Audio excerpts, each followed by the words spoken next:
Well, hello. Hi, hi. Hello, everybody, and welcome to the Infinite Awesome Cape and Cowl Book Club show. Nice work. This is the web show of Cape and Cowl Comics based on the bookstore of the same name.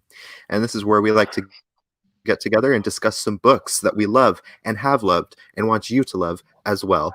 I am Cody, aka The Mutant Menace. This is my buddy Kevin, aka KevBotzilla. How are you doing tonight, Kevin? Super good, super good. All right, so tonight is going to be a little bit different than a lot of the book club shows are because tonight we've all read some Eternals. This is the Eternals run by Neil Gaiman and John Romita Jr., and this came out in 2008 for everybody unfamiliar with it. And we all read it, and we're all going to talk about it tonight, which is a little bit different than our usual structure, but we're very excited to share our thoughts with everybody. We're also joined by Mr. Eitan Manhoff himself. How you doing tonight, Eitan? I'm good. Sorry I'm late. I was trying to get my setup going here. We were trying to sneak in the final night of Hanukkah before showtime. Ooh. Nice. Yeah, here I am. It looks like you're standing behind the scenes of the Cape and Cowl Instagram live sale. It's true. That's where the magic happens. That rack right Wow. there. Treasures abound. This is truly an insider's look. It also looks like from this distance, it looks like that hallway is like the Shining carpet almost. It's got that to it. Yeah, it's got that vibe. Come door play at with the us, end of the hall. Eitan, Yeah, forever and ever. right. Yeah, the door at the end of that hallway is just going to explode with blood. Oh God! I'm out of here. This is terrible. I'm coming downstairs again. I hate this place. Keep an Are eye you drinking? behind you. Are you drinking a beer tonight, Eitan? I actually have a hard seltzer. Ooh, those are delicious. They are pretty good. This one's watermelon. Oh yeah, those are the best. Well, next to mango, they're the best. Mango's my favorite flavor. Hi, Quinn. Hi, Quinn. Hi, Micro. Welcome. Welcome. Hello. Micro. Hi, Micro. What Hello, else we got? Henry. Oh, Henri. thank you, Henry. Henri. Hello. Hey, I know you. You're my buddy. Thank you so much. Except my name is spelled wrong. How very dare you? You, of all people, for shame. They must have done it on purpose. Probably. Hey, at least they didn't spell it with an I. You know? Let's not get crazy. All right, but yeah, for everyone who is just joining us, I said at the very top we're going to be talking about Eternals by Neil Gaiman and John Romita Jr. This is the 2008 series that came out, smack dab in the middle of Marvel's Civil War event. To give you kind of some context of when and where this story happened. Were either of you familiar with this Eternal story / Eternals at large before reading this book? Not particularly. I never read this. I was familiar with the Eternals, like conceptually. Actually, was just thinking I wanted to read it because I have been slowly reading the Jack Kirby's Fourth World, like all the New Gods and Mr. Miracle and Jimmy Olsen stuff. And every one of I have the 4 like hardcover omnibus. And there's an intro in each one by Evanier, Mark Evanier, who's a cartoonist that was one of Kirby's assistants, and I think like his chief biographer. And he talks about Eternals as like in response to New Gods. So that's kind of why it's been fresh in my mind lately. So that's why I was stoked when Cody picked this one. Is anyone else getting a weird clicking in their earbuds? I hear some popping. I think it might be when Eitan speaks, I think. Oh no. Do I kick me out and I can try and rejoin or something? Or I can leave and come back? Well, that sounded pretty... Now you sound pretty smooth. I don't know. Maybe it's just working itself out. We'll just let it ride. Are you on Are you on your Wi-Fi, Eitan? I am. Okay. If it persists, maybe you could try jumping off of it, but I don't think it's at that point yet. We haven't seen anyone in the comments really complaining, except Mike Rowe, who said yes to clicking. All right, now. let me. It's smoothed out since we started talking though. Okay. Play it by ear. Yeah, we'll see. We'll make adjustments accordingly. Doesn't seem to work for me. So for everyone, Cody did some intense back history digging on Eternals and read the Eternals stuff by Jack Kirby, right? Before you read this? Yeah, so the Eternals were created by Jack the King Kirby himself. Gosh, it was mid to late 70s, if I'm not mistaken. It was after his stint with DC, so it was after he planted the New Gods over there. He came back to Marvel, I think probably under the conditions that he could do what he wanted, and he decided to build an entire mythology at Marvel as well. And it's important to note that mythology is exactly what Jack Kirby was doing and building here with his series.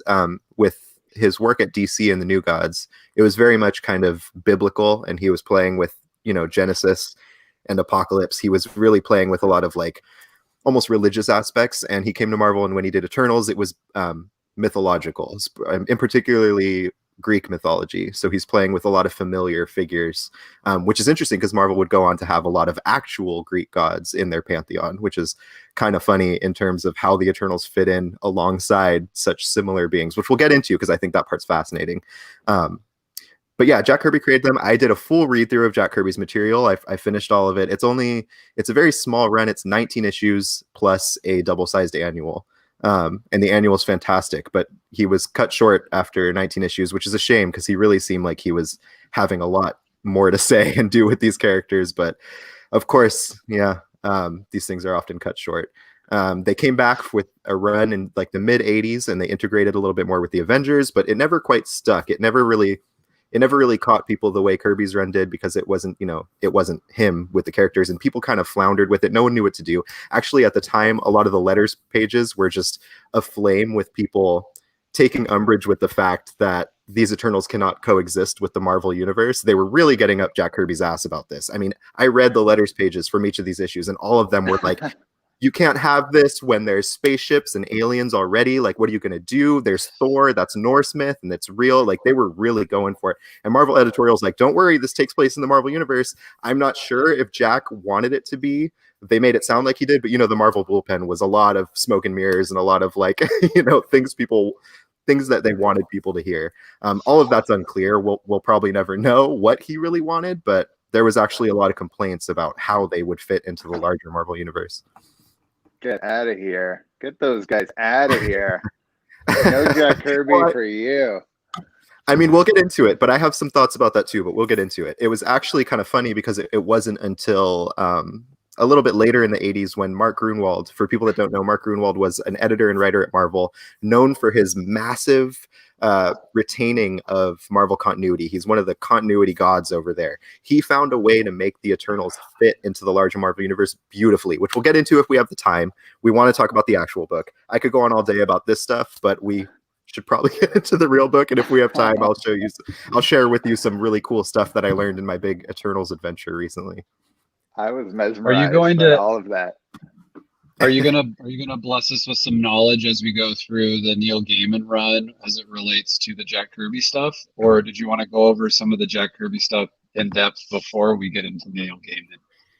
I don't think so. I think we'll focus on this book for now, and then I think as things come up that I find maybe pertinent to Kirby's run, / if you guys have questions about what is borrowed or inspired by and what liberties Neil Gaiman took in his run.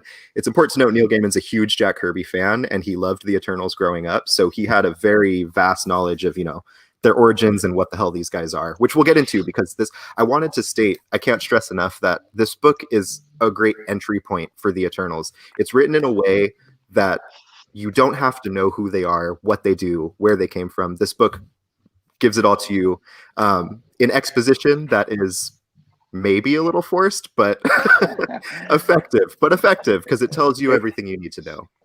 It's an entry point for all these characters too. They don't know who they are, where they're from, anything about themselves. So you're kind of like learning along with the characters who the Eternals are. Which is probably why those first like 2 or 3 issues from the 7-issue series were awesome. Like they felt like the intro to some big cinematic thing. Everyone's figuring out stuff for the first time together. I was really captured by the first part of the book. I know we'll get more into that later, but Yeah. I love the beginning of the Neil Gaiman stuff. I thought it was setting up something amazing. Did it pay off? Stay tuned, find out. Keep watching. Yeah, I wanted to say too for people, I'm holding my copy right now. This is the hardcover copy. I don't have the dust jacket on it because I didn't want to ruin it by carrying it in my bag. The edition we have at the store is the one Aton's holding, and I think you should show off that cover because it's a nice John Romita Jr. cover. And if you're looking for it, that's the cover you're going to be looking for more than likely. That's the back cover. I'll hide that. As you can see, Aton is still using the moniker The Real Mutant Menace, which is beef that we have not cleared up, but we'll handle on our own time. I'm just going to keep doing it until you get tired of it and change your name. That's my strategy. I'm a little brother, and I'm just going to annoy you until I get what I want. I actually didn't even have my phone. I couldn't even see the name. It's probably why I'm late. I was sitting there on like the waiting room screen like, oh, I have to click the button to join the thing. Right. Yeah, okay, you got to scroll down and tap. I know that. Duh. This is my buddy Quinn's comic. This is just everyday shower thoughts. Cody hasn't get it started. Yeah, Quinn knows me too well. I can go on about Marvel history, editorial bullshit for a long time. So we should dive in. So yeah, now that you guys know what the cover looks like, you know what to look for on the stand / on our website when you're looking. But yeah, to dive right in, the story starts with a character, his name, which is really funny, I'll add, his name is Mark Curry. And something that's instantly striking about Eternals books, and I love that Neil Gaiman stuck with this, because in the Eternals by Jack Kirby, Icarus, one of the Eternals who flies around and has, heat vision, his name is Icarus, but he goes by Ike Harris, which is an incredibly thinly veiled disguised name for Icarus. Ike Harris, Icarus. So it's a really funny, corny thing that is actually in Jack Kirby's original book. And Neil Gaiman's like, well, let's keep going. So we have an Eternal named Makari. Makari is a speedster. His power is super speed. When we meet him, he's going by Mark Curry, and he has lost touch with his Eternal identity. The characters in this book essentially they're kind of like sleeping Eternals. They are unaware of their latent identity and abilities as Eternals. And we meet Mark Curry, aka Makari, first. And Mark Curry is having weird dreams lately. He's dreaming of giant, enormous space gods that are actually really awesomely illustrated by John Romita Jr. Wow. I love the way he depicts the Eternals. And it's just very Jack Kirby in their design. He stayed pretty dang truthful to Jack Kirby's fascination with those like geometric shapes and how they kind of just look like giant toasters and microwaves, which I love. Did anybody else almost not even believe that was JRJR? Those robot spreads and those giant space god spreads were like a level above anything I've seen come out of him in a while. I really, really enjoy it. It takes a lot for me to enjoy JRJR art, but this Eternals was, I would say, medium to upper range for how I feel about the Romita stuff, and those space god spreads were pretty much what sealed the deal. I would definitely say overall this is like good for in my opinion. I'm super hit or miss with JRJR, and this was upper class for me. You were going to say something, Aton? No, I agree. I think this is good. Good John Romita Jr. And I think like, after we've talked more about this story, I have like thoughts on why he's the artist for this book and why he might have been a good choice and why he might have put a little something extra into it. I'm still deeply offended by Cody saying the Celestials look like toasters and microwaves, though. I don't know how to process that. It wasn't a read. I wasn't throwing shade. It's just that's what they look like to me. They look like it looks like, I mean, look at this one. This one to me, like I saw a kettle. Like it looks like someone just kind of looked around their kitchen and was like, what if giant space god, and changed it a little bit to make it awesome. And I love that. It's very like Hey Arnold on that show, how like everyone's head was shaped after like an open can of food and stuff. Anyway. I mean, it's a simple like Kirby thing, and he did it with a lot of New Gods designs and stuff. But when he does the dots connected by the lines, Yes. It's very simple, but I think it's brilliant. Like I just it's one of those simple things that I am kind of awed by, because of how much restraint it takes to just do, like, I'm just going to do circles and dots and I'm going to make it the coolest shit you've ever seen. And that's what Jack Kirby did with that kind of design work. But anyway, Cody, tell us what's going on in this story. Yeah, so it opens up with Mark Curry, aka Makari. He's a nurse at a New York hospital. He's a very overworked nurse. He's definitely not sleeping. He's out of sorts. And when he does sleep, he's having these crazy dreams of giant space gods, but it feels really real. It feels very visceral, like he was actually there. Meantime, we get this blonde dude walking around telling him, what if I told you that you have immense abilities, immense power, that you just don't know it yet? What if you've been alive for, however many millennia? And he writes him off completely. He's like, all right, this guy's crazy. I don't have the time for this. Like, I got to go home. So that's who we first meet. And it turns out this blonde man is, in fact, Icarus, aka Ike Harris, who is trying to, convince Mark Curry that he's actually Makari and that they are, Eternals with each other. Didn't Icarus try to like go fly under the radar by wearing a trench coat or some ridiculous thing to like go visit Mark Curry in the hospital? I seem to remember him showing up like, I am incognito, fucking Raphael style. I'm gonna put a high collar trench coat on. His choice of wardrobe, it certainly didn't like help his case. Like, he looks like a guy who's like wandered into the hospital for sure. His glowing golden eyes didn't really help his case either. Like, he definitely is somebody that you'd kind of walk across the street from. Yeah. Ruby, Icarus flew under the radar. Zing. So this is interspersed between scenes of Mark meeting Ike. It's intercut with scenes of a woman named Cersei, who is a party organizer, and also one of the Eternals. Cersei in this book, she's, trying to make it in the big city. She's trying to be like, that socialite party organizer, but she's kind of out of her depth about it. And she's seeking help with her friend, asking her friend for money because she needs to organize this big party. That's kind of, I guess, what is this? This is when she's organizing the party for the Vorozhikin, like diplomatic meeting, which I don't understand how she became in charge of that, or at least I don't remember. I think she just got the sweet gig. Yeah, she got hired for it. Yeah, I think she's definitely, it's her in this book came off much like a social influencer would today. She was very much trying to be the it girl, woo girl, like, I'm gonna make a name for myself and all the party people gonna know. And it just reminded me so much of, especially since we've all been sitting at home on TikTok and Instagram, seeing all these influencers that are like, check out my party, check out what I do. 100%. If this was written today, she would have like sponsorships, with like Casper mattresses and like all kinds of like, random stuff, and would have a podcast and everything. That like us. But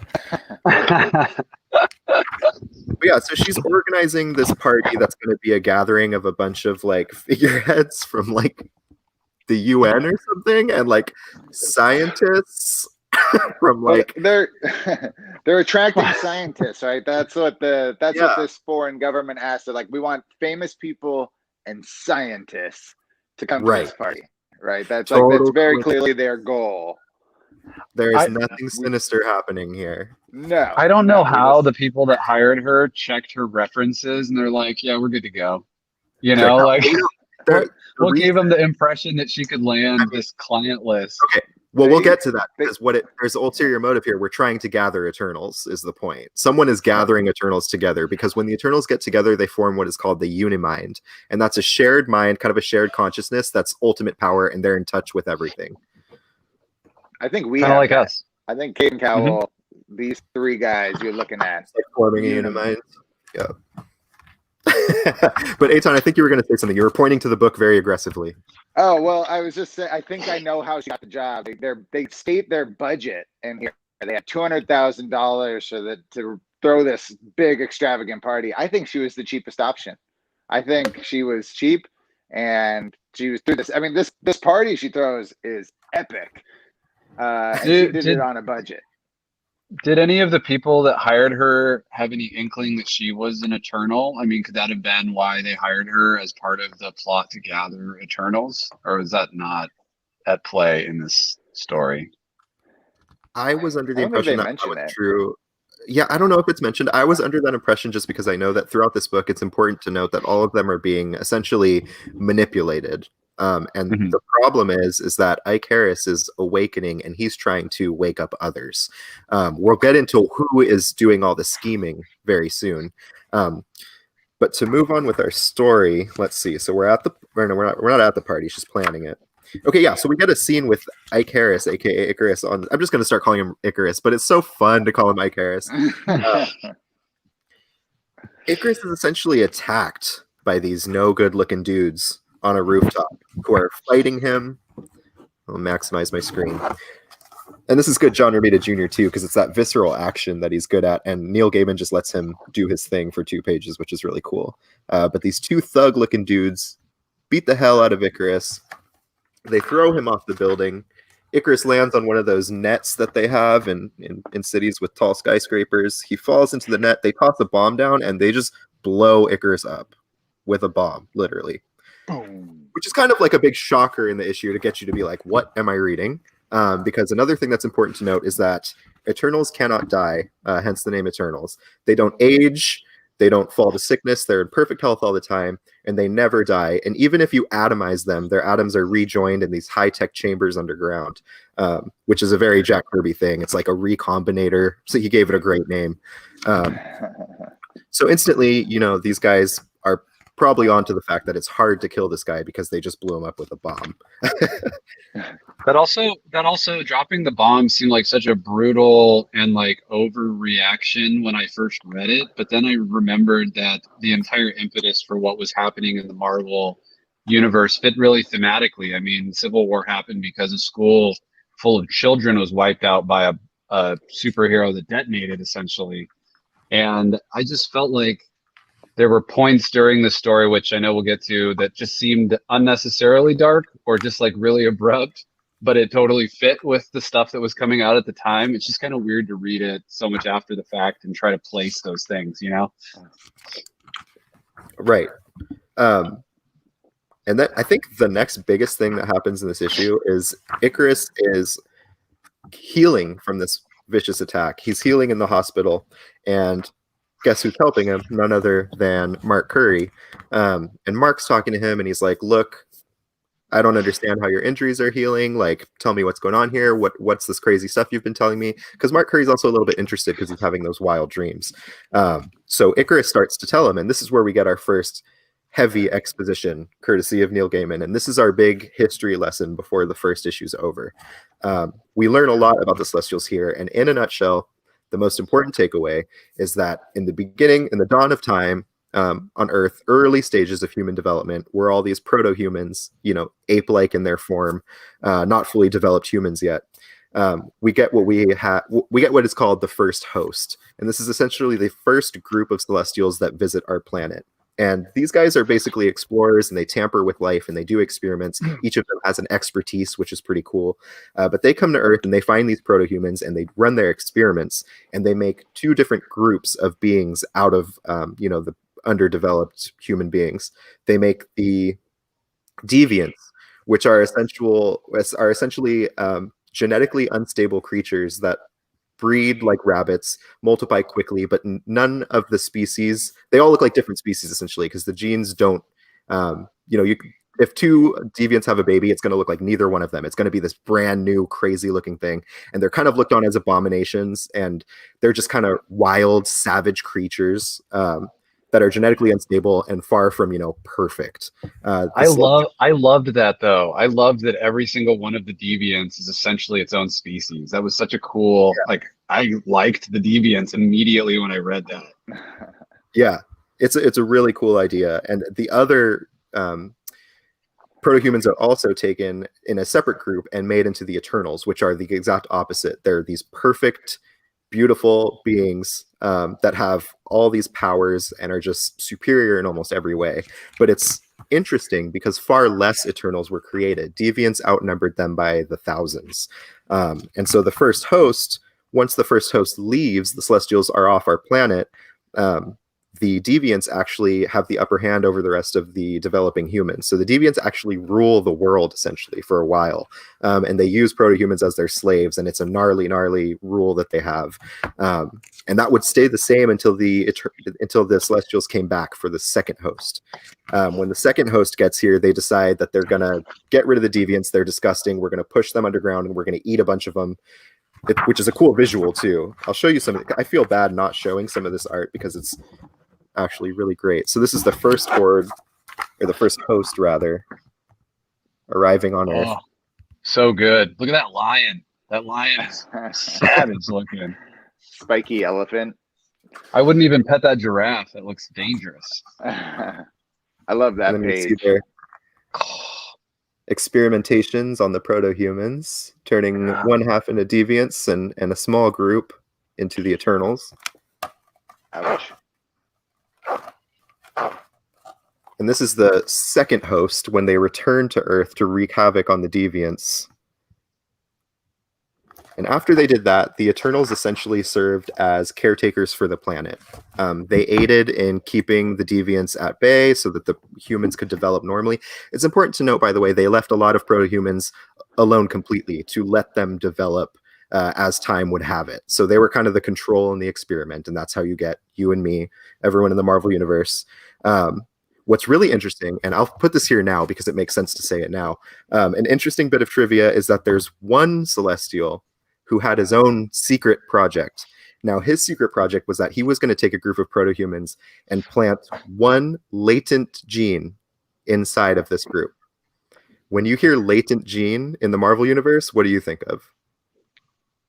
That's right. So one of the big retcons that would happen later was that this one Celestial planted the mutant gene in humans and just decided to wait and see what happens.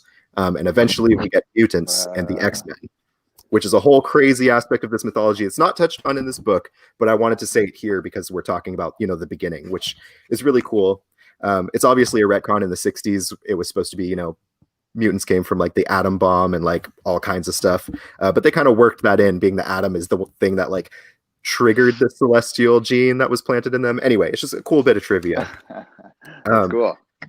You do have a question in the comments from Mike Rowe.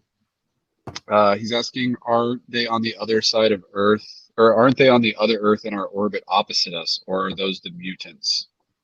Animate mutants. I don't know. Well. Yeah, if you want, Mike, you can clarify. I'm not sure. That might be the Animan, because I'm not sure I recognize that, but keep us posted, and I'll think about it. So the destiny of the Eternals on the planet is where I think I left off. They're essentially caretakers of the Earth for the Celestials, and what they do is they work their small miracles. They aid in human development, and this is where it gets kind of cool, because this is where we find out that a lot of them are figures that are in mythology in various cultures throughout our history. Kevin's down. I just shocked him. I shocked him so much. I'm ready to knock my phone over. That X-Men thing screwed me up, Cody. I was fine. I was following along, and then you threw the X-Men in, and I got scared too. All right, he's alive. Positions. There you go. Boy, I feel like I just got promoted. Am I up on your guys' screen? Am I up on the top right now Ton. too? You are. Leave and then come back. That's my spot. Sorry. Ooh, I could get comfortable up here. Oh yeah. Micro, the High Evolutionaries creations. Yeah, the High Evolutionary is a whole other can of worms I'm not going to get into right now, but I would love to at a different time, because the High Evolutionary stuff is wacky and truly awesome. But yeah, the High Evolutionary made the Animan and a couple other things, but we'll get into that on another show. But yes, thank you for that. Me Lord, did they make the Inhumans? Kind of, but not really. And we'll get into that a little bit later too. But the Inhumans definitely are connected in a wild way, as well as a lot of other familiar Marvel characters. But like I said, if there's time at the end, we'll have some fun with that. Um, so like I said, so the Eternals are caretakers. They're working their small miracles, and we know them as popular figureheads throughout mythologies across many cultures on Earth, such as Osiris in Egyptian mythology. So they're looked at as these gods that multiple cultures across the Earth would go on to write all these stories about. It's insinuated by Jack Kirby in his original run that these are actually real Eternals that were working these miracles, and where we get a lot of mythology from, which is kind of fun. I find it to be a little bit limited in the scope of what you can do with that, but I think it was one of Kirby's big ideas that kind of didn't develop fully. But it's still fun to know. Of course, Mark Curry, back to our hospital bed, is where we're getting all this exposition from Icarus. Of course, Mark Curry is just finding all of this very, very hard to believe, especially in a world where there's things like Spider-Man and the Avengers running around. He's just like, why am I supposed to believe that, all of this happened when there's so many other heroes and aliens running around with their own stories that we've all accepted? I think at this point, let's see. Yeah, at this point we start seeing two. Oh, sorry. You want to say something? No, well, Nope. I wanted to say just that we're about halfway through the time, and I think we're almost done with the first issue. We might need to go broad strokes for the rest of the story, so we can discuss how we felt about it too. I fully agree. It's just that the first issue is integral in its exposition in terms of putting any of this into context, because it goes into origins, and without that, the most people are not going to have any idea what the hell we're saying later. True. Besides, there's a lot less meat in the later issues too. Oh yeah, and we'll get into that. Ouch. So also before the issue, we're on the last page of this first issue, and we're also interspersing this with some crazy reality show that's called like So You Want to Be a Superhero, or no, that was the actual one by Stan Lee in our world. Yes. This is called something else, but this is like an offshoot of that. But it's completely, I don't know. This is an unnecessary part of the story that I don't understand why is here, but don't even get me started. We also find a little bit of info about Sprite, who is an Eternal. He's the youngest Eternal, and we find out that he has a television series called That's So Sprite, just like That's So Raven. It's just important the most important takeaway here is that one of the Eternals is a kid celebrity. That's it. Yeah, that's Did the you guys first watch issue. that? Did you guys watch that Stan Lee show? You want to be a superhero? The coolest one was the guy who could fire 2 bullets so fast that it made it look like both the balloons he shot popped at the same time. Do you remember that guy? No, I don't remember anybody on that show actually being able to do anything. No, this guy would like quick draw his 6-shooter, and he would fire it while it was coming up to the balloon and fire again before he put it back. And by the time he put his gun back in his holster, like 2 or 3 balloons were all popped like at the same time. But when they filmed it in slow-mo, it was like, what the fuck? Wow. All right. Whoa. All right. Yeah, watch it. It's cool. There's some cool ones in there. My favorite was Hygiena because she was just really clean. She just cleaned things. That's my kind of superhero. I get Fat Mama's song stuck in my head like weekly. It's like Fat Mama, I've come to save the day. Fat Mama, I take your food away. And she had like a belt with like donuts hanging off. It was terrible. It was terribly offensive. I'm offended by my memory right now. But that was Fat Mama.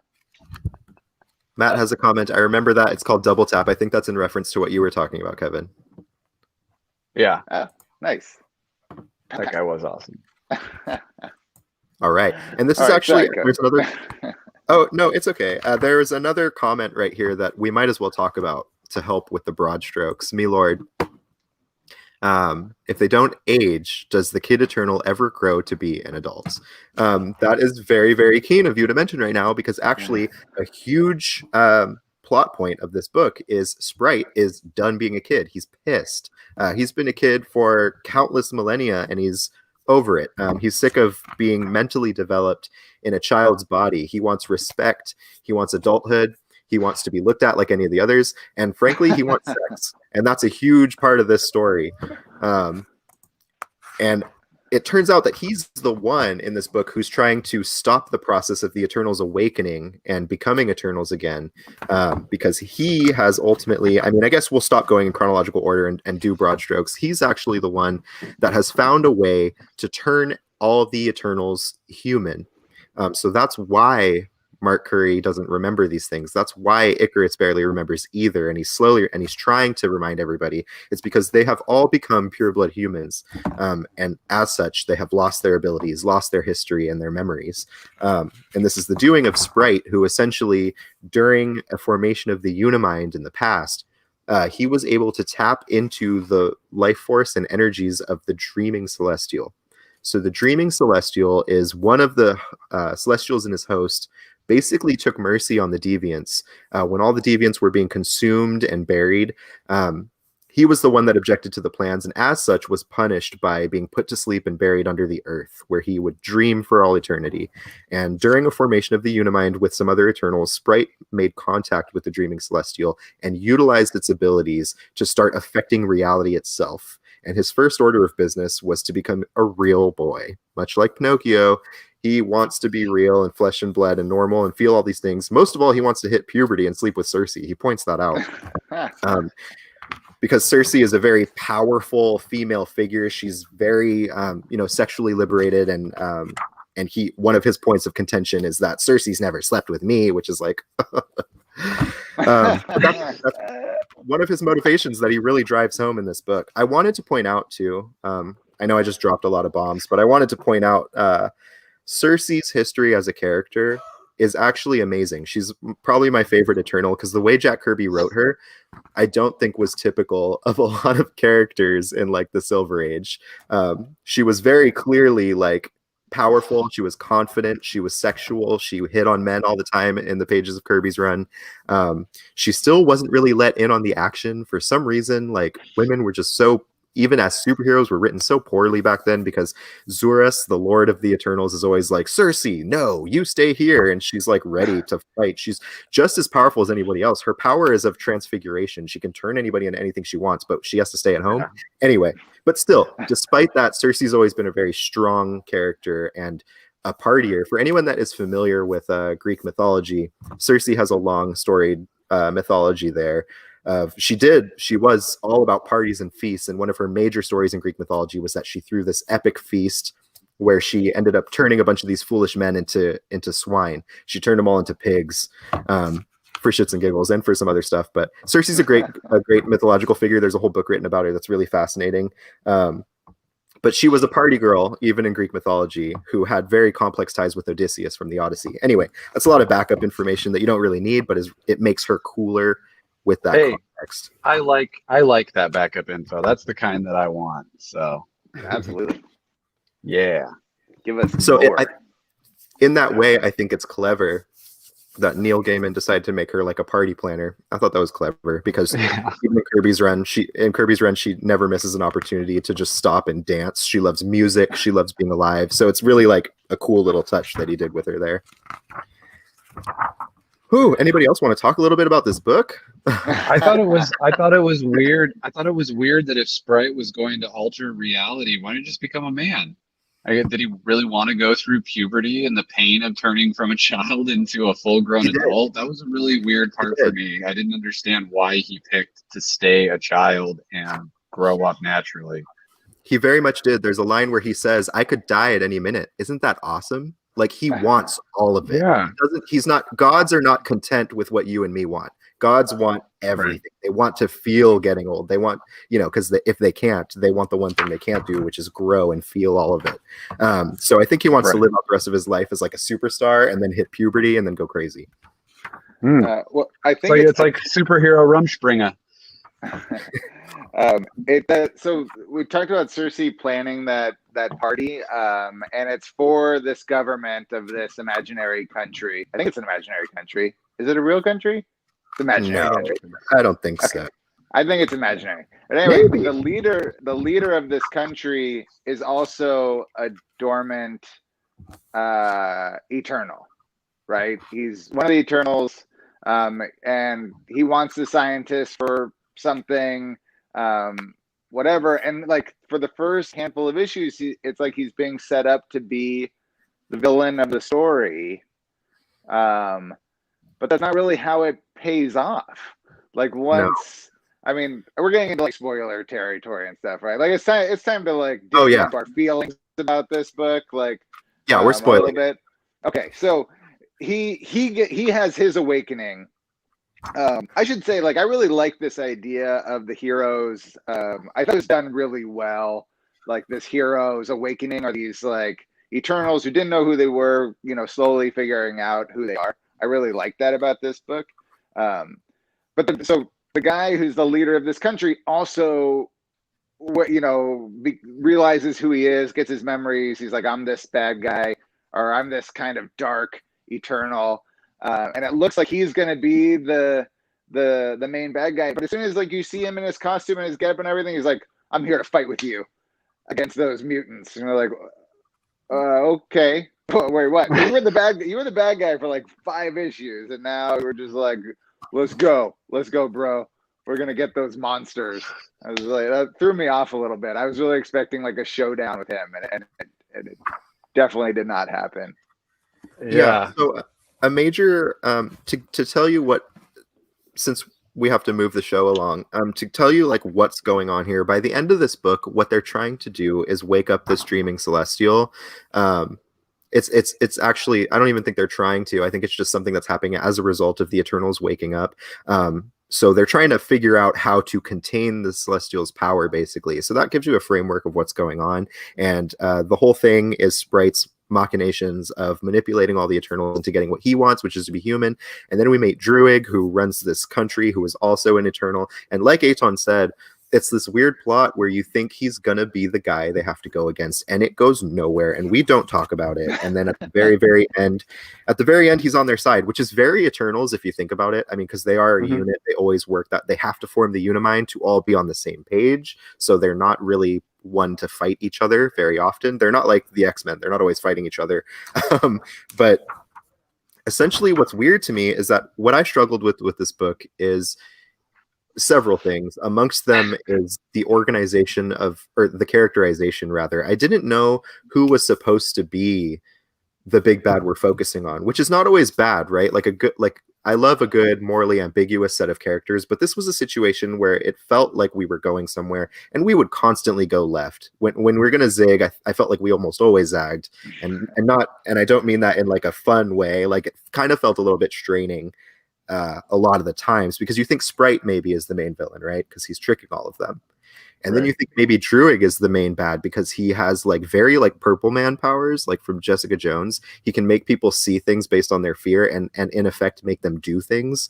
So it's very mentally invasive, which is terrible. So if we're supposed to for 1 second feel like Druig is one of the good guys, it did not work for me, because he's a terrible person and kills several people, makes them kill themselves, make them feel bad about dressing up as women. If there's this one guy who like dressed in drag as a kid, and he just has this whole tirade about like, oh yes, you were so scared when your mother found out you wore her clothes. And it's just like this gratuitous scene. And it's just like, Druig is a terrible person, but we're not even going to fight him. We're not going to do anything. He's just going to do whatever he wants and then end up running a country, which I felt really conflicted about that. I mean, I also felt. Go ahead, Eitan. What were you gonna say? No, go ahead. I felt similarly conflicted with the Deviants. Like the whole purpose of these Eternals is they're like the caretakers for the planet and for protecting the celestial host whenever they're around. And like they can't even attack this thing that they're trying to kind of stop from happening. Like they just shut down if they go up against one of these beings that created them. And even the Deviants, their entire plot is to resurrect one of these creatures that created the Eternals. So it created this really weird conflict, like my colleagues are saying, where you're not sure who's the good guy. Is there a bad guy? Like, is there actually a bad guy? I mean, people did bad shit, but like, I don't know.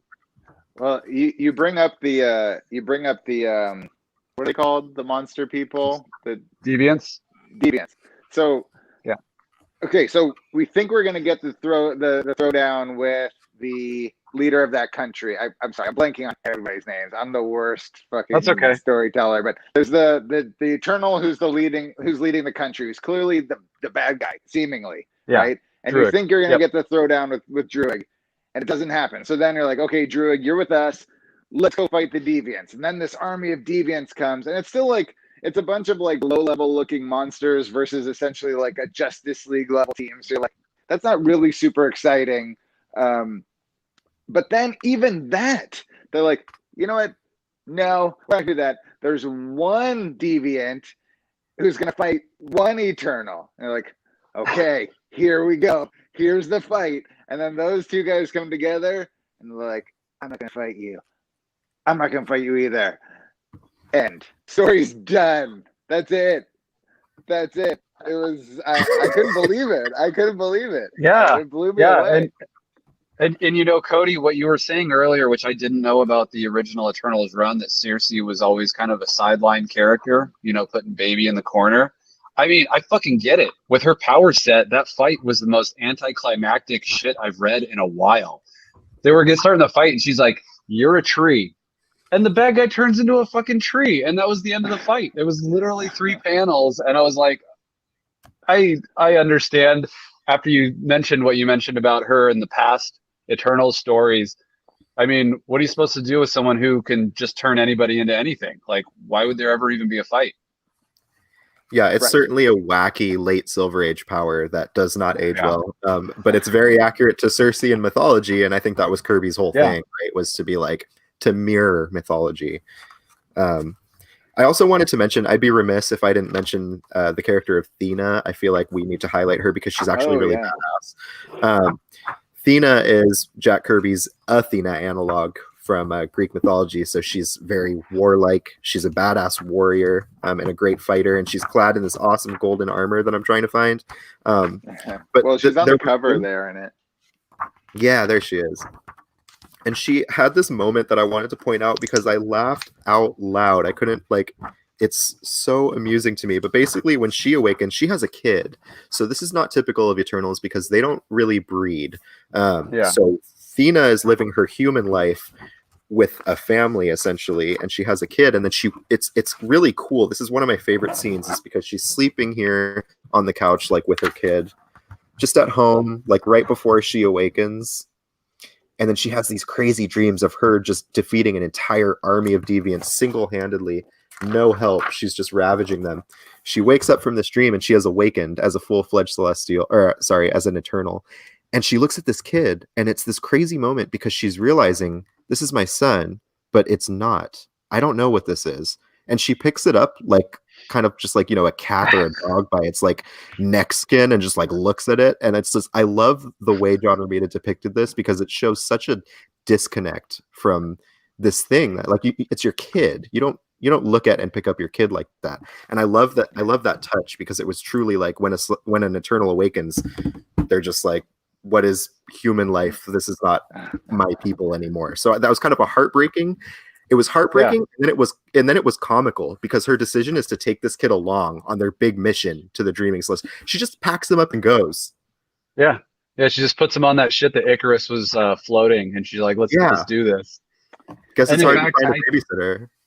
And in fact, Batman's a fucking a lot of weird situations, you know, like kids got in somehow, you know. Well, and I think even the deviants, like the deviant that gets turned into a tree is like holding her kid. And when she turns it into the tree, it's holding the kid in the exact same way that she was holding the kid by the scruff of his shirt. It was just weird, man. I feel like we should also point out that for those that want a little bit of regular superheroes in it, there is a couple of cameos by some tried and true Marvel characters. We do get an amazing appearance by Iron Man at the socialite party that Circe's throwing, where he fucking just rolls through the wall like a tank and just like, can you show that page? Do you have that page? Actually, this page is so funny to me because I don't know any other hero that would enter a room this way. Just flies straight in, like no arms first, just whole body blowing the wall out. I thought that was the most hilarious Tony Stark way to enter a room ever. God, yeah, it's so annoying. It really plays to John Romita Jr.'s strengths though. That image Yeah, of him totally. like totally stiffly just, like through the wall. I don't know that it works for Romita's art. I would, if I saw that in a movie nowadays, Iron Man just standing up style, just blasting through the wall, I would have laughed hysterically. It just would have cracked me up. And then we also get Giant Man later on, who plays the most absurd bit part in a major conflict in a book like this that I've ever seen. Cody and I were talking a little bit about it before. Do you want to talk about that, Cody? Giant Man's little cameo that happens towards the end. Giant Man's in here? Okay, so before I get into that, I wanted to talk about Iron Man showing up at the party, because I like how that was handled, because Iron Man knows Cersei. She was an Avenger in the 90s during the leather jacket years of the Avengers, when you had characters like, Black Knight was an Avenger too. Cersei was there for a lot of Avengers adventures in the 90s. So he knows her, like, personally. And so he pulls her aside at this party and he's like, look, Cersei, like, I understand you want to help people here, but you got to register. Remember, this is during Civil War. So he's like, you got to register. Like, you can't be just doing all this stuff. And she's like, what are you talking about? I'm not an Avenger. And he's like, no, I get it. You're not an Avenger. Like, no, I got it. Once an Avenger, always an Avenger. I see what you're doing there. And she's like, no. Like, I don't know you like that. Like, what are you talking about? So she's kind of shook. And so's Tony at this point, because he's like, what's going on here? Because Cersei spent so much time as an Avenger. So I thought that was really well written and well handled. And it's the beginning of that, everyone else in the Marvel universe finding out that these guys don't know who they are anymore, which is kind of clever. Right. But yes, Giant Man is in here. The Avengers are written so poorly in this. I guess the Dreaming Celestial by the end of the series is waking up, and part of how he's waking up is the sunlight. It's like a really underdeveloped idea, but I think that's what's going on. I wake up when the sun shines in my room too. I get it. So it's the same thing, right? Like daytime, time to get up. So that's what the Dreaming Celestial is doing. It's like daytime, time to wake up, and it's slowly losing its dark black, like muddy pallor, and turning back to its golden shimmer. And it's kind of cool, by the way. This is in San Francisco, so hey, it's in like Golden Gate Park where all this is happening, which is kind of cool because we never get any love in Marvel Comics. So the Celestial's like slowly waking up. And Icarus is like, we got to slow it down. And so he's like, all right, Giant Man, stand over there, like between the sun and the Celestial, like block out some of the sun so we can slow it down. And he's just like, okay. And then like grows to massive size and like casts a shadow over the Celestial. And he's like, yes, perfect. And then he's like, wait. He's like, you're controlling my mind, huh? That's one of your powers. And Icarus is just like, yep. And Giant Man's like, oh, you. And it's like, what? I was so confused. Like, who reacts that way to being mind controlled? Not an Avenger. I don't think an Avenger would react that way to being mind controlled, but maybe. I don't know. Maybe they're just that dumb. But it was just odd choices in the big climactic issue of the series to have it be kind of anticlimactic. Yeah, a little bit. And I'm not sure if that was supposed to be that, like if Neil Gaiman was going for straight comedy right there, but I felt awkward. I was a little bit uncomfortable. The whole series seems a little. Go ahead. I was going to say, Mike Rowe asked a good question a little earlier in the comments. He said, couldn't Cersei just turn Sprite into a man? I think that would have been entirely too obvious, Mike, for comics from around this time. I don't know. That makes sense to me, but I don't know if that was an option. That's really interesting. Like when their powers can work that way. They were right.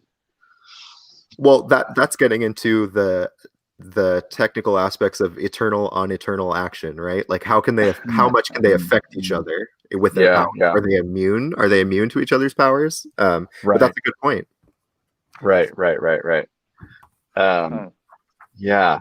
Giant Man, you stand in front of the sun, buddy, was just the weirdest thing. Well, also, what I thought this series was going to do with Druig, as opposed to leaving him kind of like a dangling thread. In Jack Kirby's run, Druig is an Eternal who has his own ideas about how to deal with the Celestials.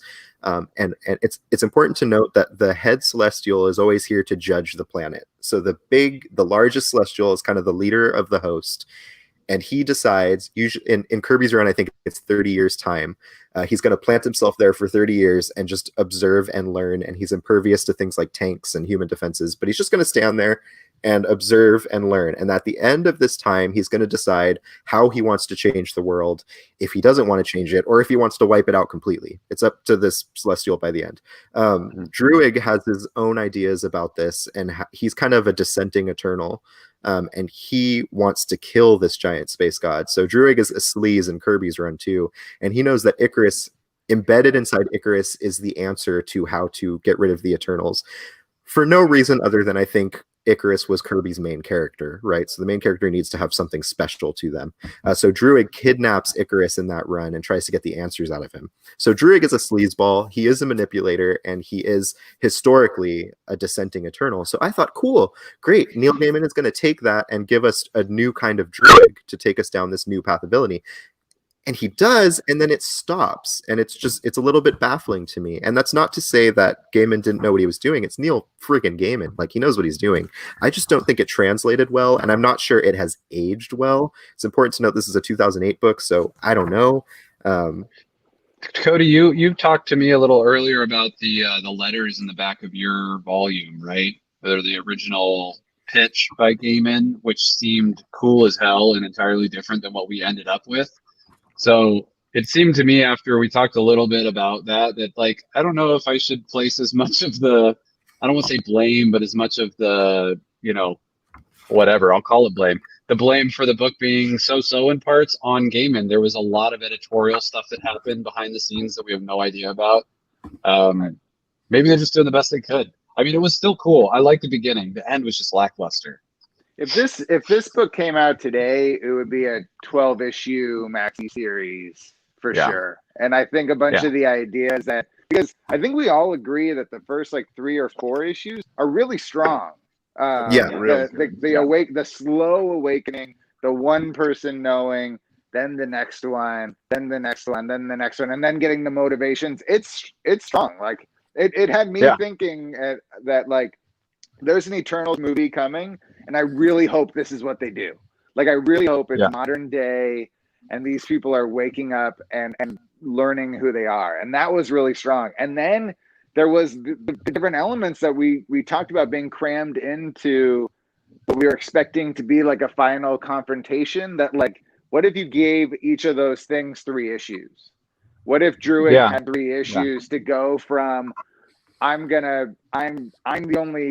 my country is the only thing that matters. I'm going to use my power to do this. And then you get him over 3 issues to, I'm standing beside you to fight these bad guys. And then you get 3 issues to focus in on the deviants and like really get the history of the deviants and like why they're opposing these 100 golden gods when they're like these monsters. And then you have the final thing where, I don't know if you need 3 issues for the one guy who's like, I'm not going to fight you and I'm not going to fight you. That was really fucking weird. But that was just like, we need an eject cord and I'm out, I could see this being like a death metal where there's like a central series and then like a whole bunch of one shots or little like 3-issue mini tie-ins, or King in Black, let's say, since it's Marvel. I could see something like that nowadays for Eternals, and I'd be fully on board to check it out. But this one was... Yeah, I'm excited. I know we're getting really close to the end of our hour. Do we want to kind of go round table and just give final impressions and whatnot? Or was there anything else that we wanted to cover and maybe push our hour a little longer, Cody? Well, I was just going to say this series ends with something that is clearly Gaiman leaving the door open for writers. It ends with Icarus and Makari setting out under the orders of Zurus, who's the head honcho of the Eternals, to go find the rest of the Eternals. So they're trying to rebuild their society at the end of this book, and it leaves the door open for future writers. There was indeed an Eternal series after this, at least one, and it has to do with the Dreaming Celestial, who is now upright and in San Francisco. And ironically, this is right around the time that the X-Men moved to San Francisco post-Messiah Complex. So you have the mutants in San Francisco Bay Area as well as the Celestial, and it kind of touched base with their history with the Celestials at that point, which is kind of a convenient converging of like storylines at the time at Marvel, which is kind of fun. And I wanted to mention what you said earlier about Gaiman versus editorial and the changes that are made. That's definitely comic book like 101, right? In the Right. industry, you have creative teams and you have editorial, especially when you have the big two, especially when you have properties that the creators do not own. They have to follow certain guidelines and editorial mandates, and how much of that is editorial, how much was the creators, we'll never really know unless somebody talks shit on Twitter, which is a thing that we have now. So it's I was gonna say too, before we get too far, I hated how Sprite died. Oh, you should talk about that because you mentioned it earlier. I know you were heated.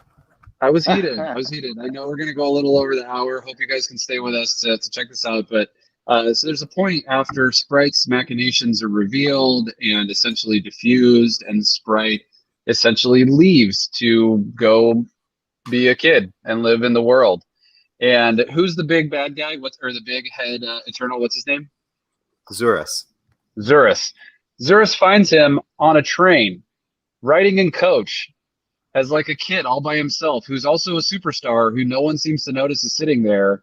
And they have this like little heart to heart.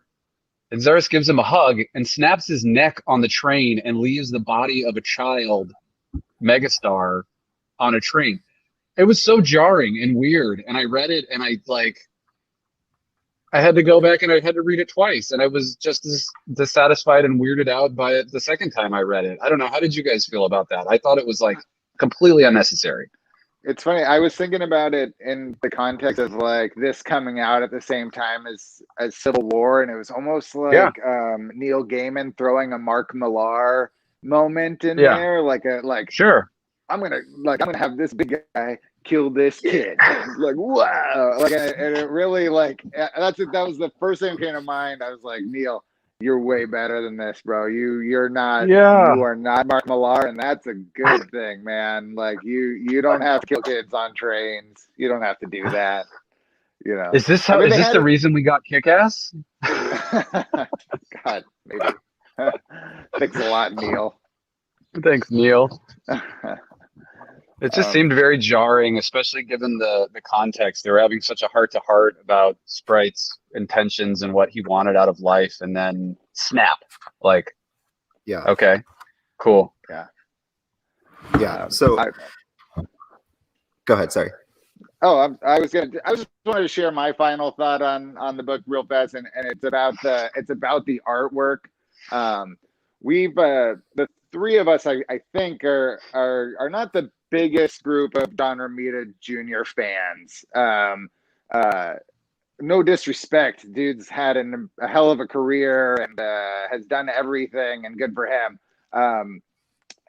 I do think this is good, John Romita Jr., as opposed to some other stuff you might see recently. Action Comics is really bad, but this is pretty good, and I think that I think the reason why he was picked to do the art for this book and why this is good, JR, is that I do think he like worships at the altar of Jack Kirby. And I think it really influences his style, and it's why you get these big blocky characters. And kind of, but what he's missing, and I this just occurred to me today for the first time. What it's missing is like the dynamic poses that Kirby does. Like nobody would ever stand like this on a Jack Kirby cover. Never in a million years. Find one fucking Jack Kirby cover for me where the guy is just standing there. Unless he's like trying to make a guy look like Jesus, which I don't know if that's what JR is going for here. Probably. I don't think we got a Jesus on our hands. But that's what I like.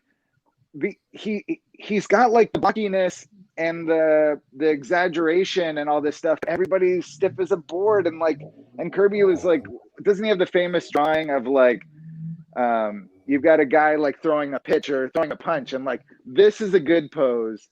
Everything between this and like way out in front or whatever is just okay or bad. I just thought it was interesting.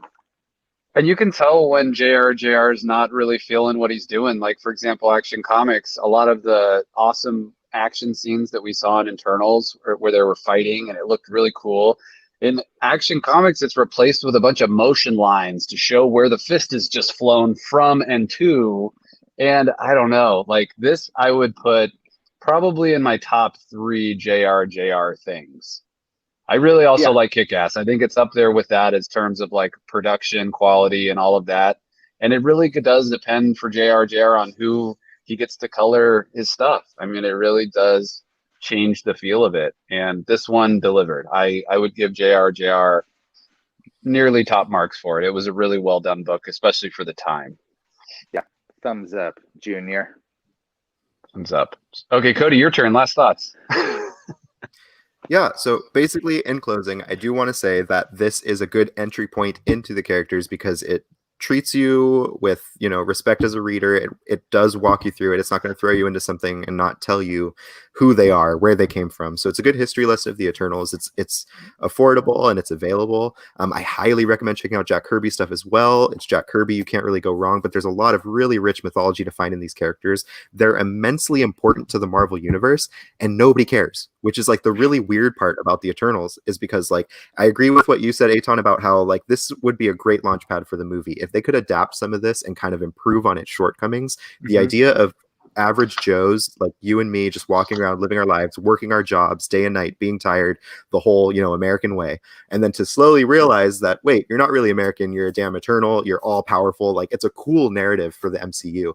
And they also have so much potential to work with. Like I mentioned, Mark Grunwald found a way in the 80s to make the Eternals integral into the Marvel Universe, and he did it in a huge way. I won't give you the full history lesson because I know we're running out of time, but I want to get people excited about the Eternals, especially in the context of the MCU and what it might entail, because the Eternals, essentially, their long line of Eternals, you end up with these Eternals who are messing around with science. Shit goes wrong. They form a Unimind and they find out that this one guy is like pretty shitty and he's dissents with their idea of utopia. He leaves, crash lands on Uranus, on the planet, not Uranus.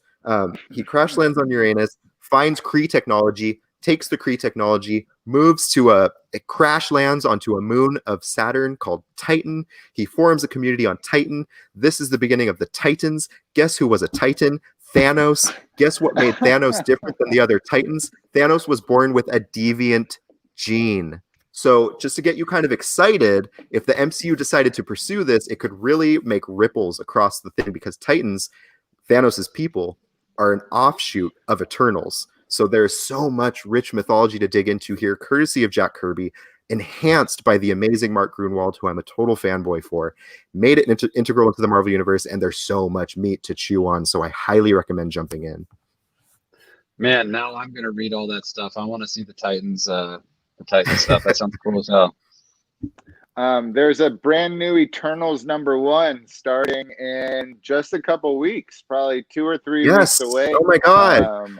I should have looked up the release date before this, but it might be the week after next. I don't believe it's next Wednesday. I think it's maybe the first Wednesday, or maybe the Wednesday of New Year's Eve or something. It's either Christmas. It's either Christmas or the New Year, the first week of the New Year, because it was on FOC a week or 2 ago. Yeah, I know it's not next week. I was just dealing with next week's invoice, so it's not. But it's